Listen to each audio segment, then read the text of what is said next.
Welcome. I'm Harmony Slater, your host of the Finding Harmony podcast. Over the past 20 years, I've taught thousands of yoga teachers and students to explore the intersection between ancient wisdom and modern everyday life, using mind-body practices to heal, awaken, and manifest their dreams from the inside out. This podcast is a sanctuary for those feeling overwhelmed by life's challenges. Are you ready to jump in and discover how these challenges aren't actually in the way, but are the way to finding harmony?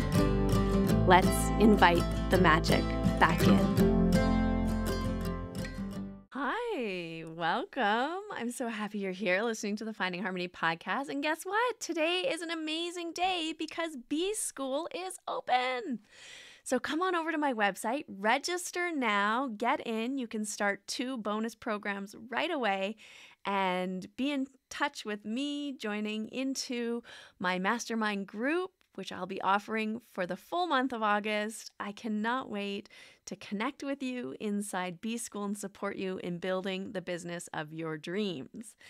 Now, today we are meeting with Kyle Eaton, who many of you know. He's a Mysore teacher, has spent a lot of time in Mysore. He is now living in Greece, and we are going to talk to him about his journey through yoga and what he's up to in Greece right now. How he has also started to integrate some other types of controlled articular rotations to create greater mobility in his body. We're going to talk a lot about what he's found in his personal practice and how it's helped him doing some different types of movement, including different movements into his routine to create more stability and health and healing in his body, and to help students also create greater health and healing in their bodies, in addition to the traditional Ashtanga yoga practice. So it's a fun interview. Kyle's really an interesting person with a lot of cool experiences in his life to talk about and share. And I can't wait to jump in with you. So let's just get started. Hi, welcome to the Finding Harmony podcast. I'm your host, Harmony, and I'm here with Russell Case. Today, we are going to try and find out where our guest is from. Now, just on the limited experience that we spent in the first 10 minutes talking about the Allman Brothers, I'm going to say that he's actually from Jacksonville, Florida. Well, you're close, actually. That's a very good guess.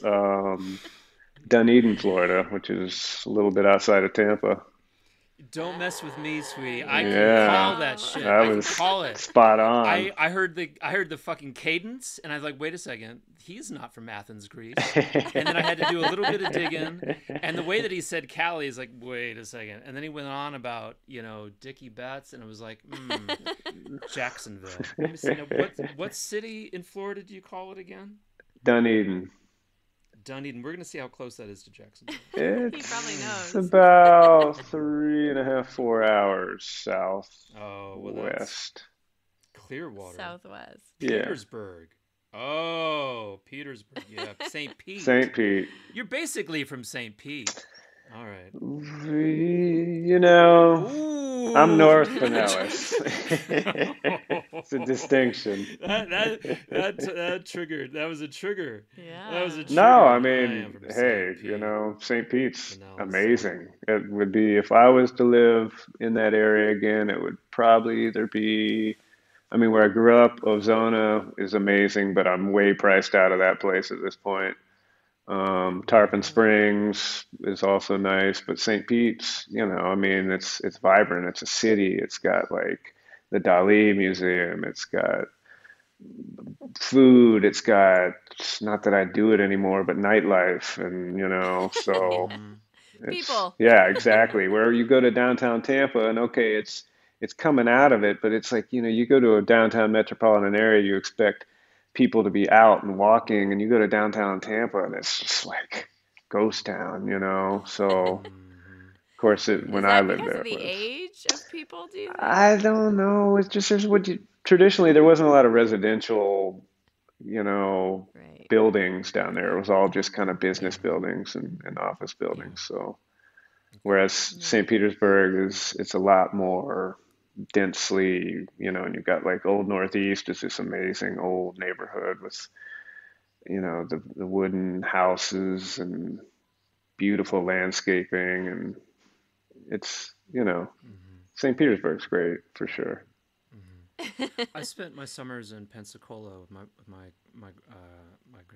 grandparents. Great. So And yeah, so, I was kind of listening to the Tom's podcast with y'all the other day.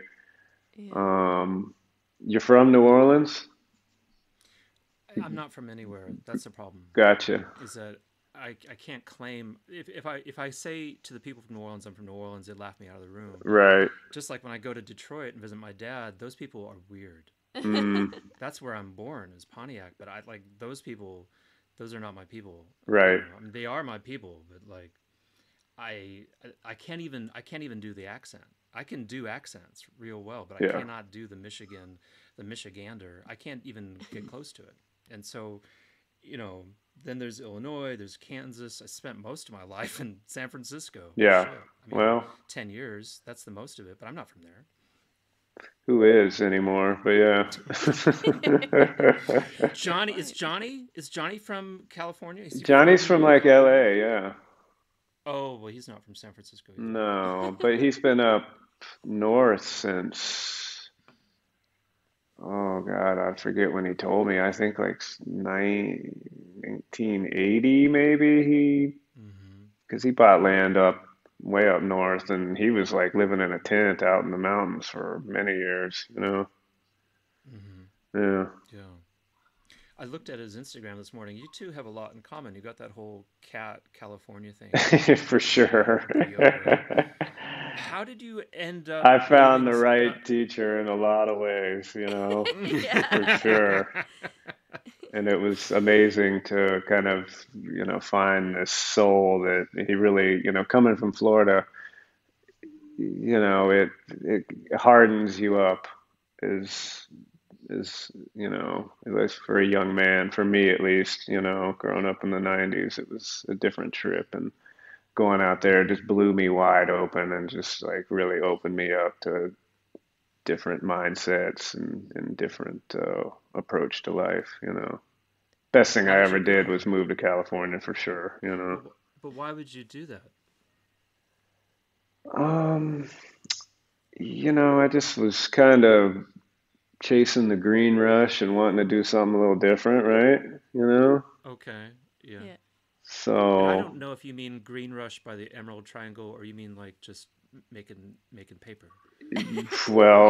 both, but Both. doing certain things in Florida was just kind of you know, Okay. not like the reality A little that more acceptable in California. yeah, it Mm. was Yeah. completely acceptable there. And I landed in Yeah. Sonoma County because just a mutual friend was there and was like, oh, this place is amazing. At first, I was kind of looking down south, and ended up there though. And I just remember we were looking kind of for houses around Santa Rosa, and it's like, okay, this kind of reminds me of St. Pete, right? And it's like, okay, Mm-hmm. but then we decided to go out to the coast, out towards Jenner, and I just remember driving through Guerneville, which is kind of where I ended up settling, and seeing all the redwoods and just, these Mm-hmm. mountains, and then getting out to that coast and just these dramatic cliffs and the beautiful like succulents and the purples and the greens, and it was just like, yeah, this is it right here. This is what I want.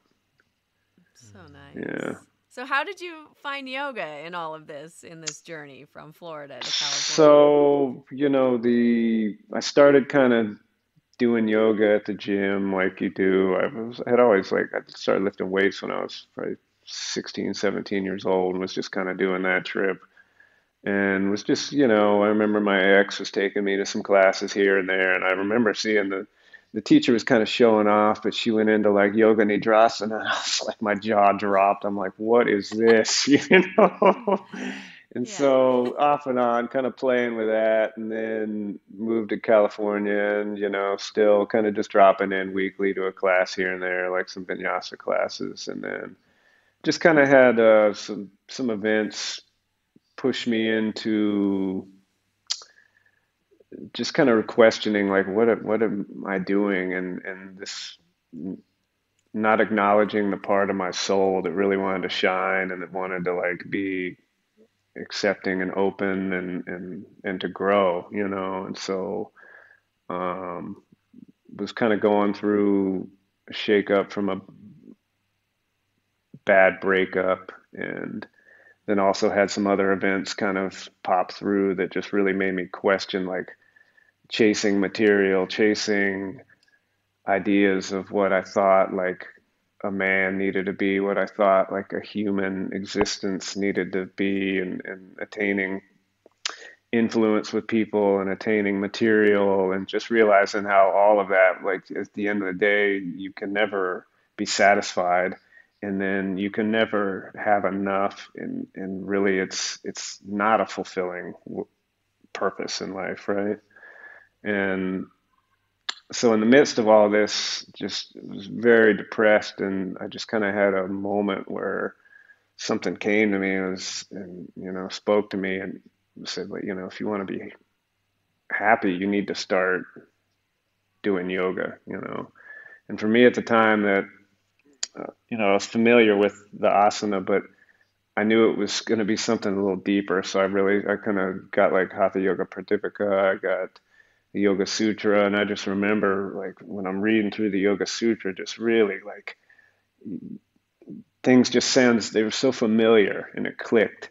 And then I was seeing like about the ego and the higher self, and the lower ego, and just realizing how much my lower ego had kind of just seeped into all of my actions, and how it had really caused a lot of my own personal ruin, you know. And then just kind of acknowledging that and owning my own responsibility for where I was at, but just identifying that, like, okay, it's not a bad thing, but this is, I want to like move away from just having this automatic response of this is, you know, reacting towards people because I'm feeling insecure, because my ego feels a certain kind of way, and judging people because of that, and not feeling like seeing people that are successful and being jealous of that, because it's all just kind of that insecure ego like lashing out, reaching, you know. And so from there, then I just kind of did practice, practice, practice, and I remember dropping into a like an intro to Ashtanga class in Guerneville, and I was like, you know, it was pumping, it was moving, and I was like, yes, you know. And then the guy that was doing it, Richard, he's like, you need to come see my teacher, Johnny, you know. And so then I went Mm-hmm. to Johnny's lead primary that he used to do on Sundays, and just was like, wow, you know, this is it. And Johnny's like, you should come this week, come to Mysore. And so that was it. Yeah, Wow, that's incredible. And yeah. so then you like were down the rabbit hole of Way Ashtanga down yoga, for Mysore style. for sure, you know, because I was wanting Mm. something more traditional. I was wanting something less music, less, you know, something to kind of help me draw in, you know, focus the Mm-hmm. senses. Because I was sitting at the time, but you know, I just wanted something different. I'm I curious. found I Can, found yeah. I'm sorry, I just love Johnny so much, and I just wanted to say that, you know, I found him to be an extraordinary source of, I guess, someone that can trigger your own enlightenment. Mm, Is how I think of him, as someone that, in the right moment at the right time, he will say something to you to blow your mind and make you realize how ego identified you were with a particular position, right. and then at the same time be extraordinarily welcoming and encouraging to someone who wants to, um, you know, to come in and be I guess the word I'm looking for is a presence in yoga. It's like, I'm gonna put my flag here and say I'm part of this yoga thing. So yeah, Mm, come on in. You know, he's not pushing people away from that. And no, I just love him, and I don't know anyone that doesn't love him. same, same. You know, I mean, he's a complicated individual, as we all are. But you know, Mm-hmm. he's got so much love, and he used to just, you know, after the lead class, he would sit there and talk, and you could just feel that love radiating out of him. And I think, a lot this is what, we harmonize on that, and it lifts us all up, right? It's ultimately our like greatest cause and purpose as humans is to be able to kind of generate and project our love and to inspire others, right? And he just loves the yoga so much, and he totally believes in it. He's 65 and he's still practicing, like 4 or 5 times a week. He's not like putting his leg behind his head and doing all that stuff, but he's doing what he can, and he feels good, and he loves it, and that just inspires all the people around him for sure. Yeah. Yeah, that brings up I have two questions. I mean, speaking for both of you, I have this sense, this feeling, and I'm curious what your opinion is, that like men tend to enjoy the Ashtanga Mysore style practice more because for a couple reasons. It's like independent and self-led. So like you have control of your practice and your environment. I think you don't have to listen to other people's music or like fluffy kind of like Om Shanti platitudes playing in the background. And it's really physical. It's really like challenging physically. So there's like a great deal of like stamina and strength components to it, as well as just sort of like flexibility and relaxing. And so I always feel like the Ashtanga yoga as taught by Pattabhi Jois and this Mysore method really resonates with a masculine kind of energy. What do you guys think? I mean, There's not absolutely. many of us Which it's still mostly women, isn't it? ironically, that's what I was going to say. I think it is mostly women, but then you go to certain places. I went and visited Heather Cerna like a few weeks ago in Yeah. Florida, and it was all men. Literally, there was one woman Yeah. there one day, and then two women the next day. But I think if you compare it to like vinyasa style, there's more men. With all respect to my wife, yeah, mostly men are going to go see Heather Cerna. I mean, she's great. She is a foxy lady. Given her the name of the human can opener, which Johnny actually had always told me Tim was the human can opener, Tim Miller, but she's the new incarnation of it because I've seen her just like. What does that mean? Oh, you mean like in her adjustments? Yeah, Is she brutal? Is she strong, I guess? All the more reason to visit her. She's not brutal, Yeah. but I've seen her get people in it. Man. Now she's super mellow, and she's always been really gentle with me. But I've looked over at her in Mysore, and she's like pulling this guy in. I was like, "What?" And she was laughing at me, kind of smiling. No, don't putz around. Don't like fart around. Like don't like just soft hands me. Like pull me the fuck in. See, I think it's really like I think it resonates with a very strong masculine kind of energy. For more sure. than say like a vinyasa. I mean, Heather Cerna, I agree. it's definitely 100% masculine, agree. and Heather, I hope you're listening. Pull me in, sweetie. Oh God. oh, you're making me blush. Oh. It is Now, you have a masculine. very attractive wife yourself, but I don't want to get off on a tangent. But we want to talk about her later. But Yeah. And a young child too. and a young For child. sure. I feel like your Yeah. whole story is really like a love story, and that's really Aw. what I want to talk about Well, no, today I is want- your love story. so- But you go ahead. I'm back to the feeling Ashtanga very case. much in love, definitely, with all of it. Amazing. Yeah. So then the other thing that sort of I was thinking about, which is interesting, talking about Johnny and aging and the practice and how, when you're younger, I think a lot of the emphasis of practice tends to be on like the physicality of it and the achievement oriented kind of aspect of it. And I mean, you and I met in Mysore, India, so I mean we know that environment For sure. and sort of this emphasis of achievement and performance, and it's like touching all of these sort of competitive edges around showing up and like working hard and like pushing yourself to the limit. And I mean, maybe someone's gonna take argument with this, but I'm pretty sure that's still the experience in Mysore these days. So, but when you're aging, and I think this is sort of what you're speaking to with Johnny too, is I think there's a natural shift. I mean, at least there has been for us, in that it's not so much about achievement or performance. It's more about like feeling into your body and trying to like make yourself feel good, right? Right. Like just letting your body kind of naturally move into ranges of motions that it probably isn't going to naturally move into during the day, and exploring sort of potential and possibility within the body. It's a very different kind of approach to practice. And I'm curious because you have a lot of interest in the functional movement, sort of calisthenics kind of activities in addition to yoga, how your approach has changed, and does that kind of resonate with where you're at these days? I mean, absolutely. And that's one of the reasons why I really love the functional range conditioning and the Ken stretch, is because it's less fixated on the shape that you make and more fixated on how does this feel, right?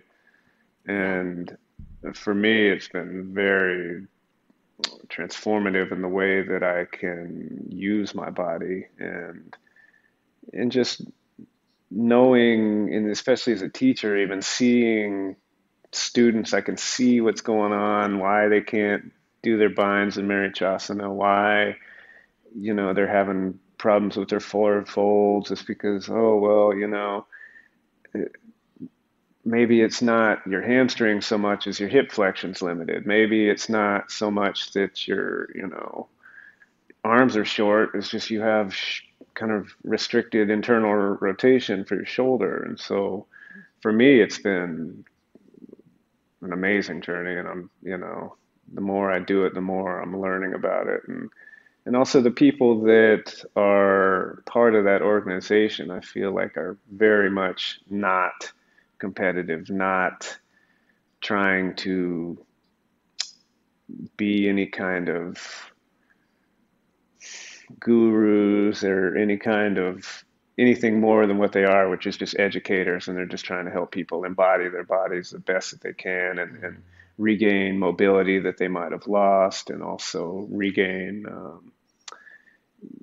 just a sense of happiness with the way they move. Or, like you said, yeah, and especially in Mysore, and I'm not faulting the Ashtanga practice at all, because I think, as anything, when it gets interpreted through the human organism, a lot of times, yeah, that little ego self is wanting to kind of take over, and I'm guilty of it too, instead of like just kind of doing what feels good for the day, I've got to push deeper and deeper, and then I'm getting a back spasm or something's not feeling good for a week or two, and so as I get older, yeah, it's just really, we got to check in and say, like, what am I doing this for? Yeah. So it's ultimately to feel good, right? It's not to be in pain. It's not to like look a certain way or impress somebody with something. And a lot of us, we do want to like, I've thought about it in some ways, some of these like advanced asanas, it's almost a fetish with the way we want to like contort ourselves and do this. But I think a lot of us would do it even if no one was looking, right? But would you do the advanced asanas if no one was looking? Just some of them, yeah. Like the arm balances are fun, it's Yeah. fun stuff, right? I was thinking, 20 years ago, a conversation that people were having in Mysore was, do you do any massage or rolfing at all? And that was like a naughty thing. Don't take massage. We heard. I know. Well, that's still like even like more advanced. That's still advertised over there, and I'm like, right. And so there was the pushback on that we came up with was like, well, you wouldn't put a dirty spoon in the dishwasher. You'd scrape it first and make sure you got all the crunchy bits off, but then put it in the dishwasher, and then the Ashtanga yoga works. And I think that's when I was looking at your videos, I feel like you've really kind of cottoned on to it. You know, that there are some sticky bits that need to get worked out. For example, your Karandavasana work was exquisite. Thank you. I watched your Karandavasana come down, and I saw immediately the issue. Yeah. And then I saw your video where you explained what you needed to do in terms of flexion in the lower back to solve it. Right. And it was like, wow. And I commented on it. That was this morning. It was absolutely right that you needed to look at this. You laid down on your back, you went to lotus, and you curled your lotus up towards your chest. And it was like, oh, that's perfect. That's exactly what you need to get that thing as tight as possible to be able to accomplish the tight little knot that you need, the package, as I always thought of it. I got to make my package. When my package is open, the whole thing will lose integrity and I won't be able to get back up. Right. And that you had articulated the entire thing in your Instagram was so beautifully put. And I know that you're doing that in every other part of your body as well, thinking about what mechanics do I need to be able to do Marichasana D, or to be able to do a back bend. I saw you do your back bend work with your upper back. I mean, it's really cool to see. And I know Thank you. Also totally, unorthodox and frowned upon. Yeah. I'm just kind of... I think Mark Roberts got kicked out of the for sure, and he for this. He inspired me in a lot of ways too. And out of many of the teachers that are out there, he's one of the ones that I would consider going to, actually, that I think would have a lot to offer me. Whereas at this point, I think just dropping into some people's shalas, I'm like happy to be there, but then just knowing my own body and what they're telling me to do, I'm kind of like, I don't know. Just because I know that I know I need to pull that lotus in. I know I need to get more flexion, but how many times, because, also practicing by myself, how's that going to happen on its own unless you're training the prerequisites for it, right? And so much, that's what I tell my students is like, okay, even though the best intentions go out the window when you're upside down, So this is, if I can lay down and take the gravity out of it, I can focus more on that, laying down those neuromuscular pathways and learn how to curl that flexion in and keep it tight. And it also conditions the core to do that. And so, and there's also a physics element to it. When you're using strength to move mass, if the strength isn't there, the mass won't move, and then it won't learn. Right. But when you're doing it on the ground, you take that element out, and then you can isolate it. Exactly. And that's exactly how you're going to learn it. Exactly. It's really cool. And it's been really helpful for me too, because, with my back bends, my back is stiff, and it's been progressively getting more and more stiff after 40. So, one of the main components that I'm trained is like segmenting the spine. So, some of us are blessed with, we can, without even trying, just find that beautiful curvature to the spine, and every single vertebrae moves just the way it can. But for some of us, yes, right, the cat has she's inspiring, isn't she? But for me, I used to deadlift with like 400 pounds. I would squat with 400 pounds, and I tweaked, probably herniated some discs. I can tell you when, it was deadlifting 315 pounds for 15 reps. And so that segment of my back stopped moving the way it used to, and so it's really just been a challenge to kind of try to reintegrate that consciousness there, and you're not going to get that by just doing Urdhva Dhanurasanas, ad nauseum, right? It's just, you're not going to, especially not when you're practicing mostly by yourself. So, and that really speaks to Harmony's earlier question, I think, because you take a couple of Southern boys who've been maybe playing football and screwing around and or maybe skateboarding. I don't know what you did down in Tampa. Definitely. And then you take that guy and you throw him in a yoga class with a bunch of girls that have been doing gymnastics since they were 5 Mm-hmm. or dancing, and that's usually what's going on. Mm-hmm. And yeah, the boy is kind of struggling a little bit. Yep. And the whole experience of your first day through the first 10 years is part and parcel 1,000% different from the female perspective. Of course. She's going into that experience like, oh, I like this. This is nice. And I'm going into it like, this is fucking hell. Mm-hmm. Day one. And I'm learning. I think I'm learning exponentially more than she is, because I'm face to face with my own samskara, my own habits, my own sheaths, my own koshas are like right on the first day. I'm in confrontation with the self in a deep cellular level, and she's having a nice sweet time. Again, I go back to my first class, with Johnny. It was a lead primary, and he did a slightly unconventional lead primary where and I remember there was this girl, it was amazing, and she's sitting there doing, Viparita Chakrasana after the back bends. He would have us doing like 12 back bends for lead primary, and then people would stand up and do drop backs, and then she's doing her TikToks, and I'm just like, where am I? What is going on here? I was like, I want to do that. But then, faced with the reality of my situation it didn't stop me from pushing myself though, right? Yeah, it doesn't stop you from trying No, eventually. no. I mean, my body transformed so much,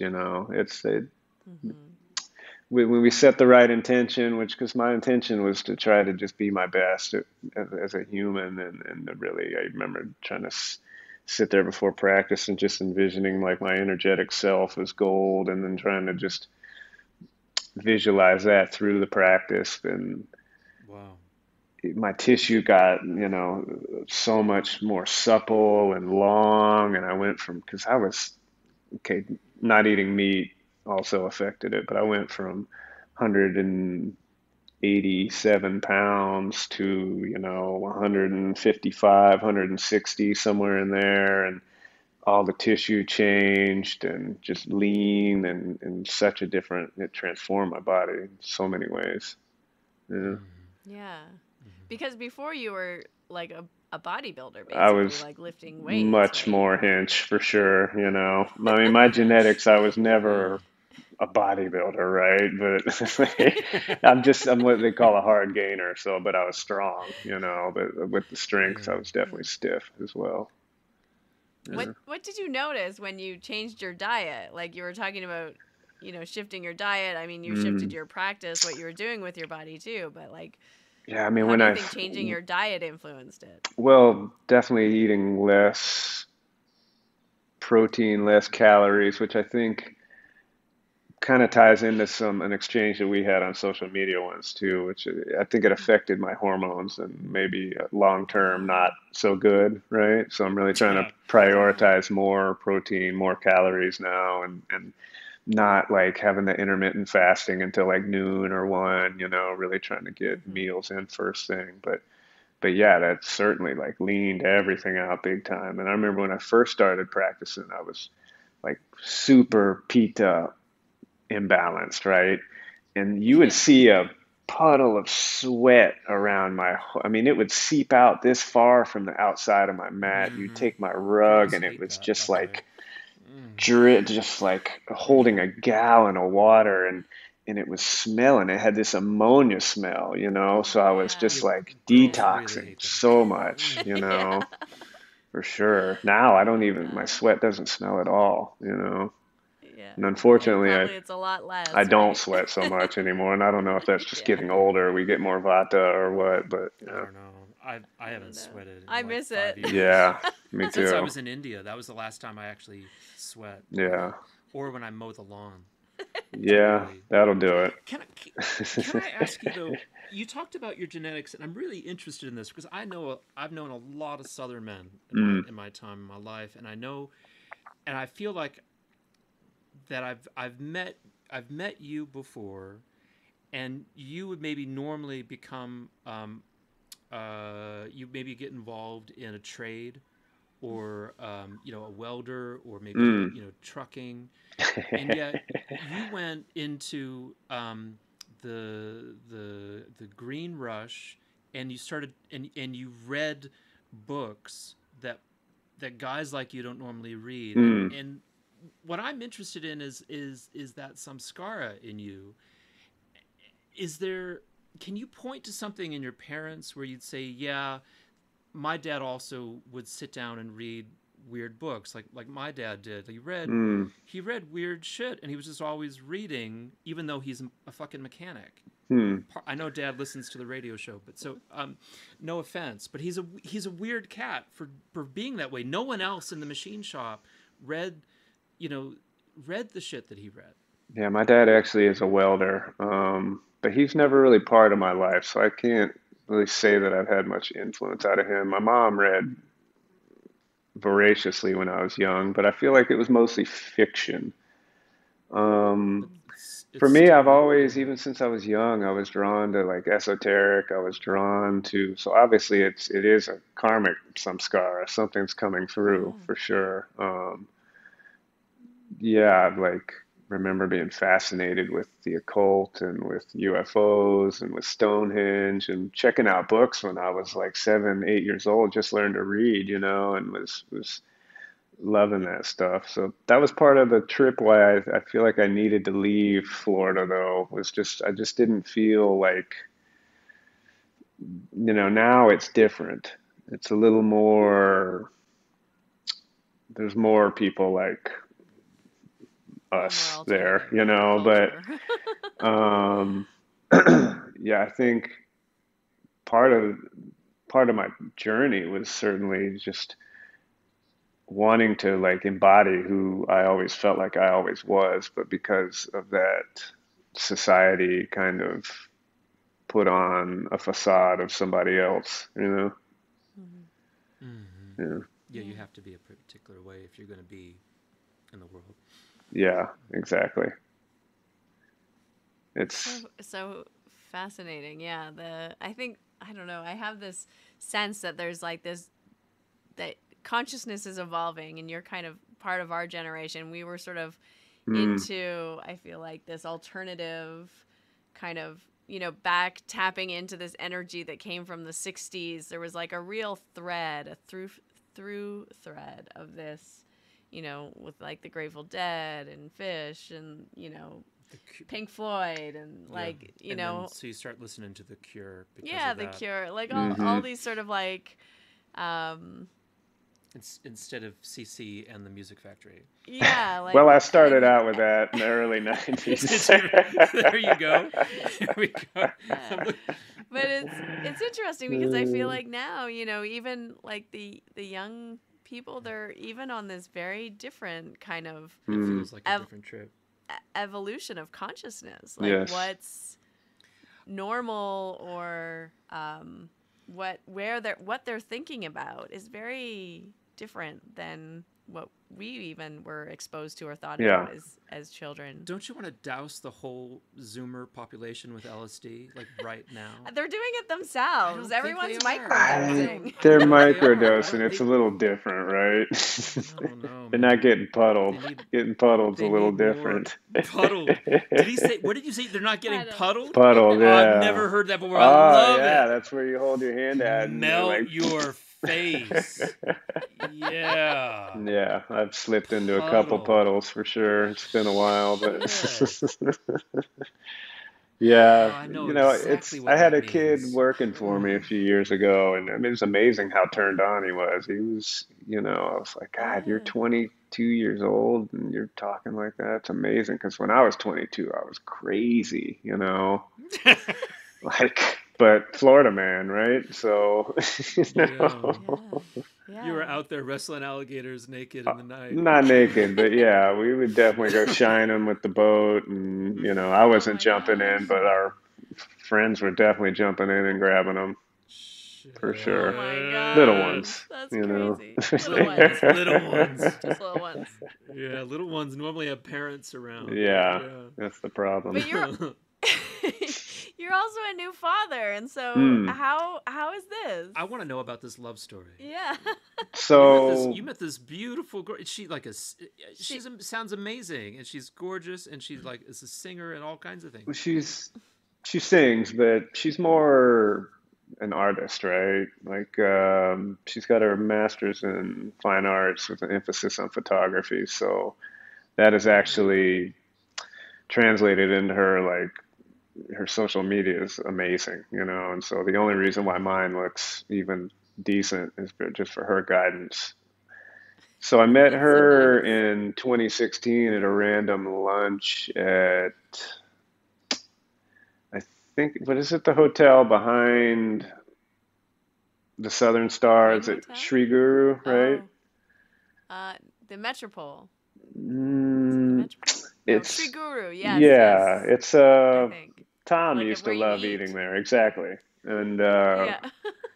so I met her there randomly, and then the next year I saw her and we went up uh, to Chamundi on Shivaratri, but we both kind of had relationships, and so it was just kind of like a friendly kind of hangout. And then the next Hmm. year we saw each other, and at that point, you know, I think we were just both at a similar place in our relationships where our partners were kind of like anti the yoga. They felt like, you know, threatened by the presence of this practice in our lives and it taken away from them. So I think we kind of clicked in that regard, and we enjoyed spending a lot of time with each other. So one thing led to another, and we both had breakups, you know, via long distance, and Wow. so A real love it's story. been, yeah, we've skipped conference and went up to Chamundi, and that was it. We've been together ever since. So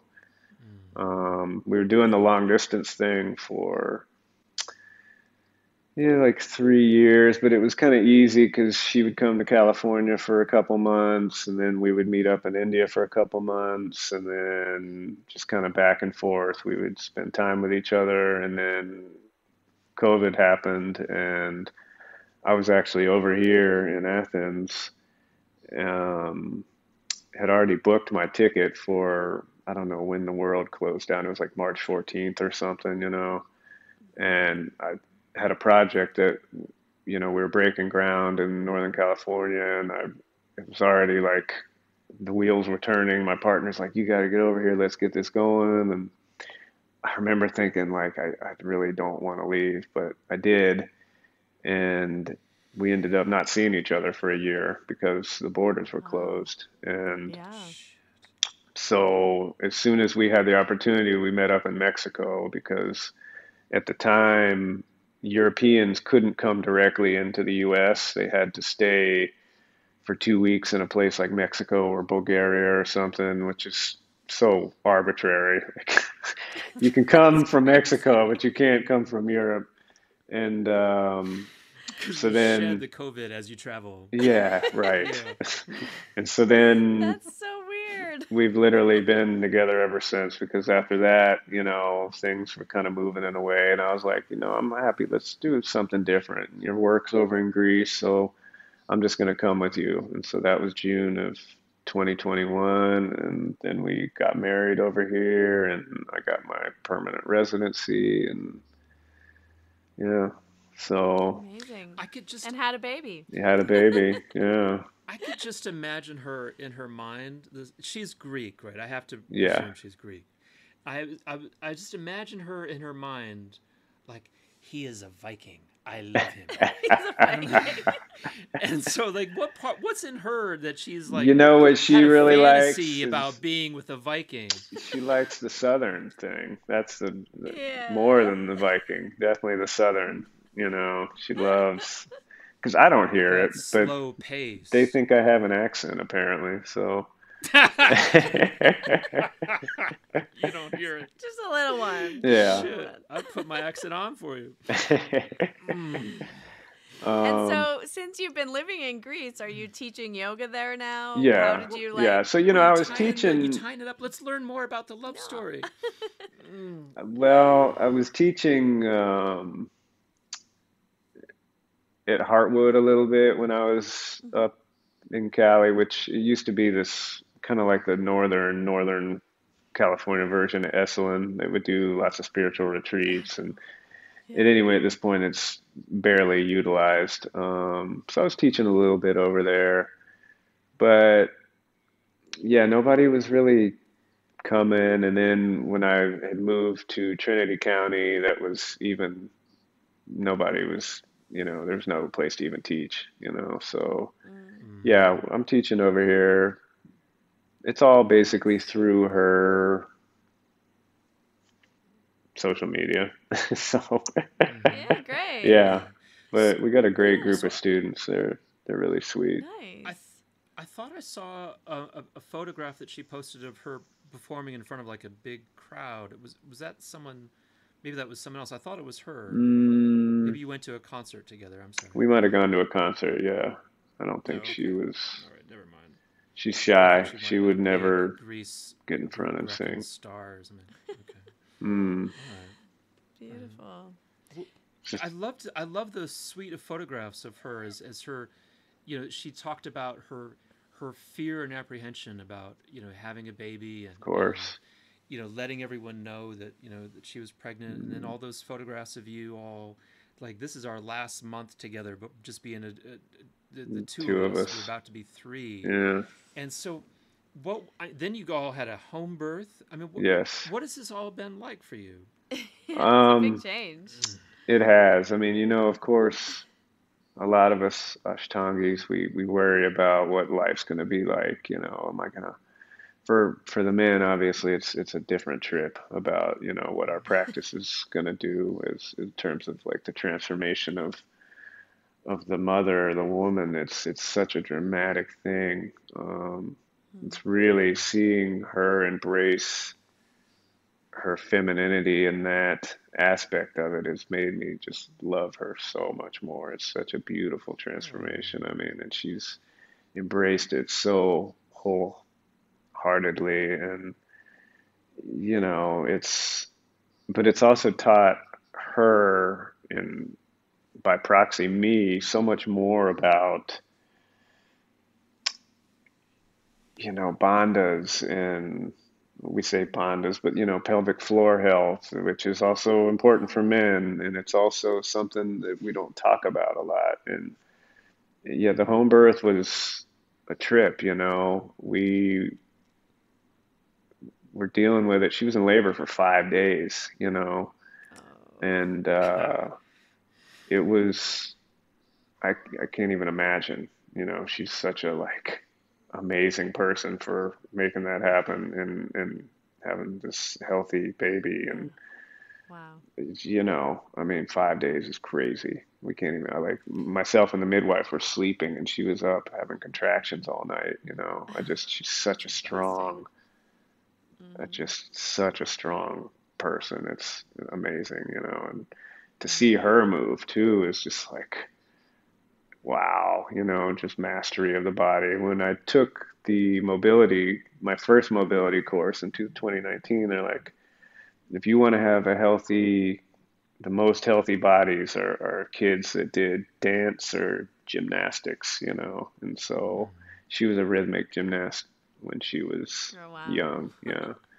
And it's just turned into like, we talk about like active versus passive, flexibility and mobility. And, she can almost do everything active that she can do in terms of a passive stretch, whereas someone like me, it's like, I need some help for sure, like, um, but What back would be to, the difference, just for like our listeners who don't know, between the active and the passive stretch, and what's the benefit of being so able to let's do both equally? Let's take, for instance, if you're going into like your basic, we'll say like a pigeon, right? And Hmm. you can come into a pigeon, and assuming you can lay down on the floor and get that knee up to your chest, right? So that's your Mm-hmm. passive range, right? Well, theoretically, if you have the neuromuscular control, you should be able to glue your leg in the same position to your chest, even when you pick your body up, and against the Mm. gravity, you should be able to Oh, pull fuck that that. up. right? That seems No. really Yeah, hard. yeah. I mean, No. but you know, if you have the right neuromuscular pathways and you have the right strength, it's possible, right? Yeah. Yeah. The beauty of doing Fucking hell. the mobility work though is because a lot of times we get injured when we're in like our end range, right? And so there's multiple components to this mobility work, and one range of that component is end range training. So you put your body in that end range and you apply force, and then but you do it in a controlled manner where you're kind of doing what they call ramping up the tension. So saying you're starting here and you're just ramping up your intensity. And by doing that over and over again, you condition that tissue to be able to accept force in that end range, you know, because you take my shoulder, for instance, and, you know, I'm going to hold my arm up to here, right? This is my end range of overhead shoulder flexion. So all of this, when I'm moving from down to my waist all the way up to almost, you know, where my hands arm level, this is like our middle range. This is where we use most of our, our our Right. strength, right? And this is where we're very strong. But when we get to that end range, this is when we're going to get hurt if there's too much. If the force Right. exceeds what the tissue's capacity is to accept the force, that's when the injury occurs. Okay. Yeah. So Wow. that's one of the benefits of the mobility, you know. Yeah, that's a great example because yeah, I have that range of motion. I can that's an active push, but like that's so very different from imagining staying in pigeon while I stand up. Right. But there are people who can do that. That's incredible. I've That's a seen great it. I example. mean, there was Yeah. one guy that it was on Instagram. I forget, Gokul Chandra. He's, you know, I'm sure Yeah, Oh you've that yeah, seen sounds him. right. that He's guy. Yeah, he's crazy, but he's fucking he crazy. can Yeah. actively, without touching his leg, he can put his leg behind his head, you know, just Yeah. by Do you willing it. do you remember that YouTube Yeah, video that yeah. it was Kung Fu versus yoga that was going around 15 years ago at the birth of YouTube? No. And there was this guy who was fighting all these kung fu guys in Hong Kong with his amazing yoga ability, and he would just stand there and go Put into his leg behind Durvasasana. his head. He would throw his foot behind his head standing up, and the kung fu guys like were trying to fight him, and like didn't know how to fight him, and eventually they just poured glue on him, and that was the end of the fight. And it was, but yeah, Gokul Chandra could, yeah. And I tried for a long time to figure out how to throw my foot behind my head. It was not possible. I used to be able to do it at one No. point. Yeah. Yeah. Really? Yeah, I practiced it and Oh did my it. Wow. goodness. I could throw myself into lotus. I couldn't do it which was- now, Yeah, I could do Lotus on a good warm day for sure, but no, never. What do you think the like difference or maybe the detriment to practicing like say Ashtanga yoga style and not having that active range of motion, because so much of what we do is kind of putting our body at these extreme places, but we don't actually have the capacity to hold it there like through our own effort. Yeah, I mean injuries, right? And Yeah. long-term injuries. That's I don't know if you guys remember a few years ago there was a girl that was like I think catching and her shoulder dislocated, and you know, I mean that's because you're doing something that your body is not conditioned to really do, you know. That was Amberlin. Was it? Yeah. Oh. Yeah, and I've kind of questioned Get her. how many people really need to catch anyway. And, you know, Yeah, no, exactly. It's not you can really. see. I was listening to when you guys were interviewing Dan, and you had said like, you know, Russell, like you can tell when you see a, oh, did we lose video? Okay, we're back. Nope. Oh, Yeah. it's possible the camera's overheating. You see me? Okay. Okay. Yeah, we're back. Okay. That's cool. So, you know, you can tell when With you see Dan, like you said. a 4 series body, right? And Yeah, you can tell immediately. Yeah. You can yeah, feel it so, in the but flesh. then those people, they need to work, especially those are the ones for the mobility work. They really have to work on that in range stuff because they have the flexibility, but they're hypermobile. So if they don't strengthen their joints in these extreme ranges, then it's gonna happen at some point, you know, Yeah. especially when that Yeah. tissue elasticity gives up or the micro tears accumulate, and So that's a lot of Cirque du Soleil performers actually are training with my coach, Hunter Cook, because to maintain that high level of strength and flexibility, it requires you know Yeah. conditioning. It doesn't just happen, Yeah. and I think that's one of the hang-ups with the Ashtanga yoga is people look at it as this spiritual practice, which, okay, it is if you internalize things and if that's what you're doing. But if you're pushing yourself into these, very, very extreme advanced asana day after day, and you're not doing anything extracurricular to condition yourself, I don't see how that's sustainable. Hmm. Yeah, I agree. I don't Yeah. think it was for me personally, and I think because of exactly what you're describing is that I was going to the maximum end range of motion without being able to passively do it, as you said, Yeah, and so then what the result was constant inflammation, right. and then that is counter to the the desire that I had, which was to do the posture, but my body is telling me to stop, take a break, let the inflammation come down. Hmm. But my professional standard was, well, I need these third series postures, or this whole trip has been a waste of investment. Mm. And yeah, I then you mean, wonder. that's Kapotasana for me, for sure. You know, Yeah. like, Yeah. I wear a size 12 shoe. So for me, there's a big difference between like touching my feet and catching my heels, and that, I've never heard any of that that's a complaint. back spasm difference. You know what I'm saying? Oh, that's a full 12 inches Yeah, of difference. That's so You got the funny. little tiny feet, sweetie. That's not so much for you, is it? yeah. No. I mean, I love that posture and I still do it all the time, but it's just, my days of feeling like I need to like catch my heels, that's just crazy, you know? Yeah. But for me, it's been a total relief not to maintain a professional standard of Mm, practice. Like emotionally, it's been an incredible relief just to go into the room and do some things that I feel like I should do yeah, or want to do, yeah, but not because I'm trying to maintain my Instagram profile. right. I mean, that's, So that I can get students and then Christina and I, we don't typically practice with too many people around here because Greece has, it's a very like full power kind of people that like the practice, which, okay, it's, you can argue that that's the Ashtanga, you know, Ethos. population anyway, right? the Um, demographic. but it's just, do we want to like have people judging us for just taking it easy and going mellow and being easy, or, it's just not necessary, you know? I do not want people judging me for taking it easy. No. No. I mean, but at this point in our lives, I mean, if you're judging me, then that's your problem, right? Yeah, I'm just trying to exactly. like not be in pain and just move, Yeah.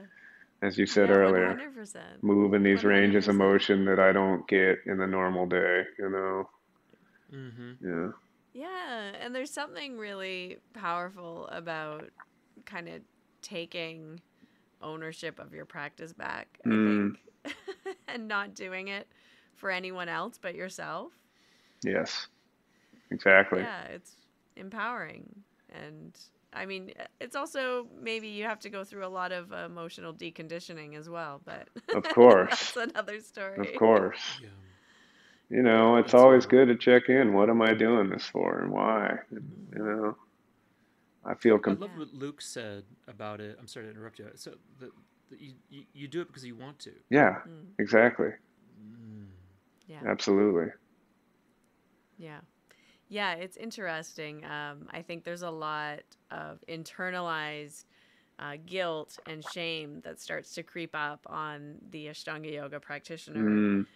with this feeling like I should, oh, I didn't do enough. Oh Like yeah.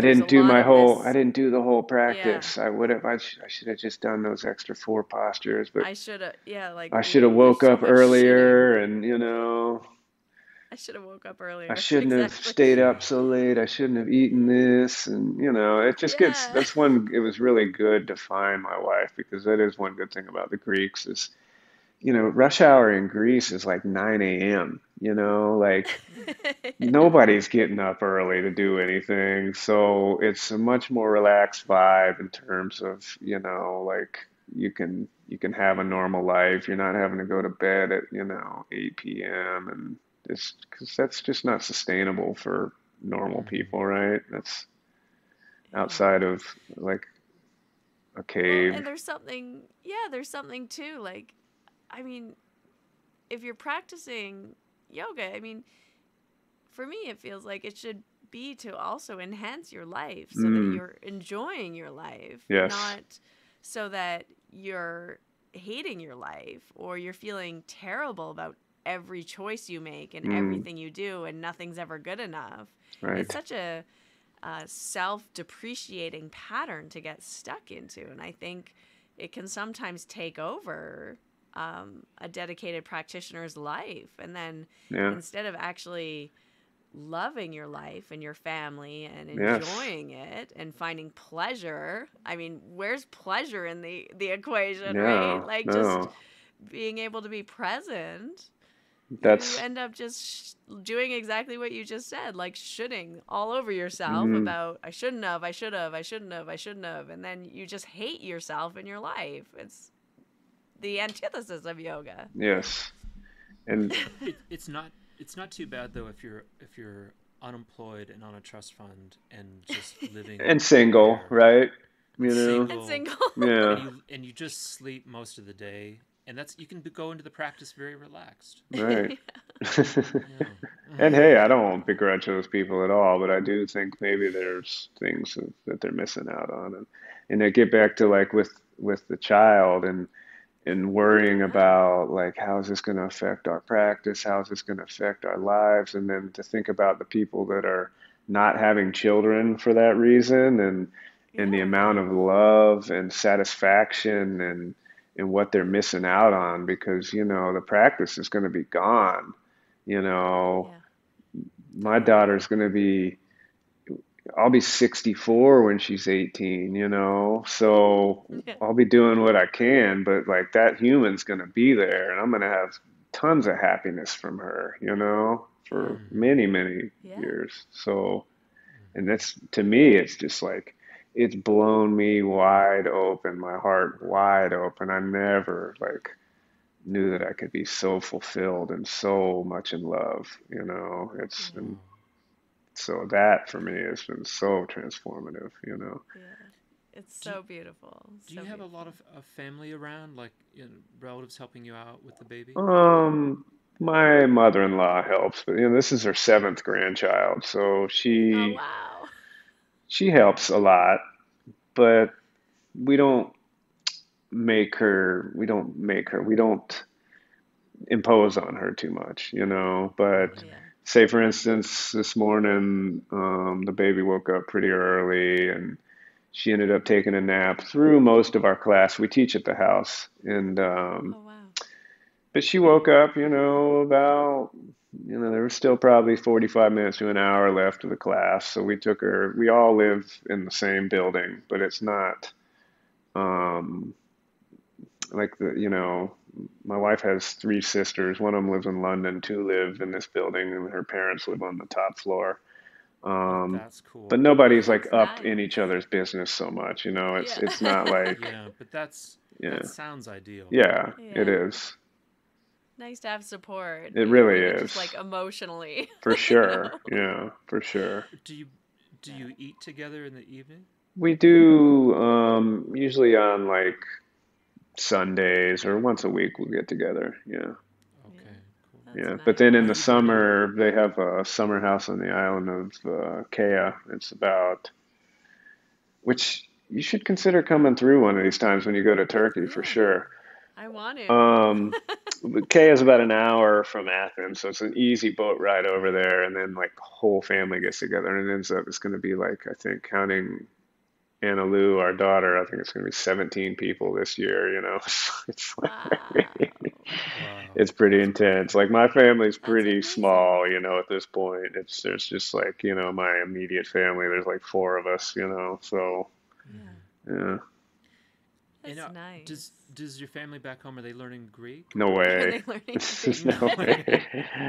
I've been How is your taking, yeah, it's Kalitara.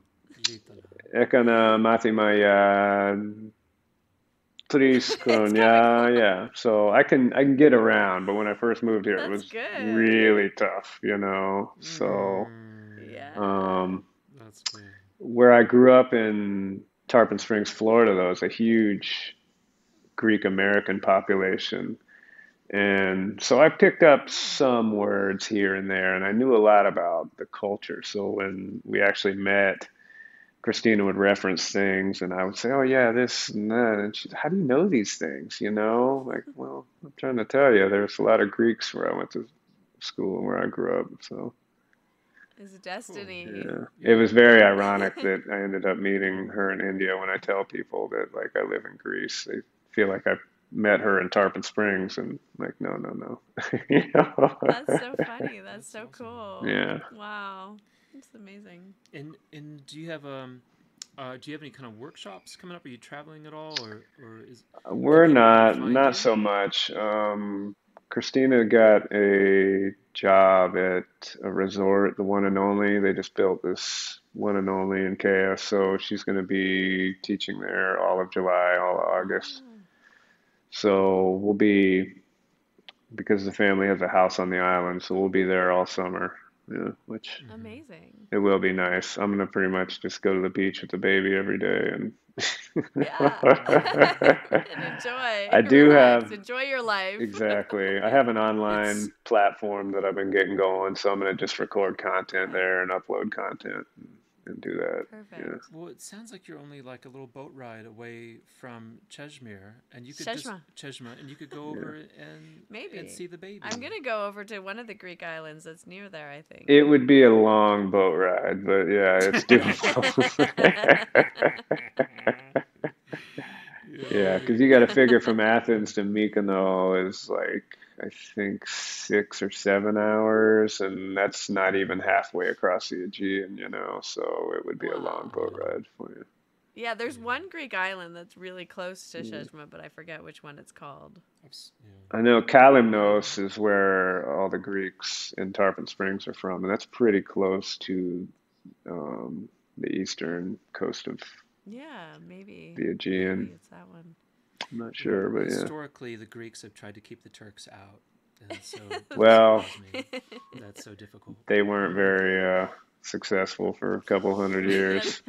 they have a little animosity there. Yeah, I guess goes both ways, which is a shame, you I know, think because so. they were basically the same culture for a long time, and Yeah, Yeah, totally. they 100%. they eat the same goat cheese, they do, different you kind of know. beef. If that's Yeah. Yeah. Mm. Oh, brilliant. So how can people find you? What's the best way to get in contact with you? So yeah, my social media, the Apollo Move is a good one, and then my online platform is Apollo Movement Mm. dot Amazing. Are, moonbootsapp.com, which I'll put the link on there for you for that. Yeah, perfect.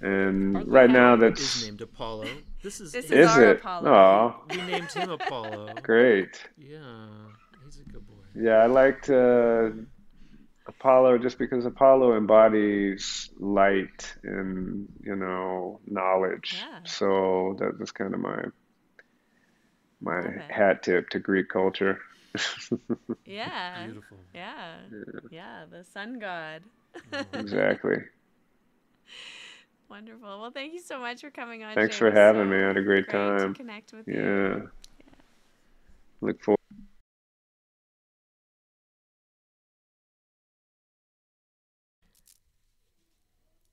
Hey, it's summertime and we have a fun summer challenge, a little game to play with you this summer. we want to get to know you. We want to stay connected, and we want to see where you are listening to this episode of the Finding Harmony podcast. So wherever you are on your summer vacation, at the beach, at the cabin, or even a staycation at home, relaxing in the sun, maybe on your patio or by a fire pit, snap a photo, tag us at Finding Harmony Podcast on Instagram, and we cannot wait to see where you're listening to the Finding Harmony podcast and reach out and connect with you and say hi. So come on over, take a photo, post it to your social media, your stories, or a post, tag at Finding Harmony Podcast, and let us know what you loved about the episode you're listening to, what episode you're listening to, what you loved about the episode you're listening to. I can't wait to see you and connect with you online soon. That's it. We've concluded another episode of the Finding Harmony podcast. I just want to thank you so much for doing the work that changes the world, starting with yourself. It truly does make a huge difference. Please make sure you have your automatic downloads turned on wherever you listen so you don't miss any of the upcoming episodes. I have so much more magic I can't wait to share with you. Lastly, if you're on Instagram, I love connecting and hearing from you. So come on over and say hello at Finding Harmony Podcast. And you can also come say hello to me personally at Harmony Slater Official. Thank you again for being here. I cannot wait to share more with you in our next episode.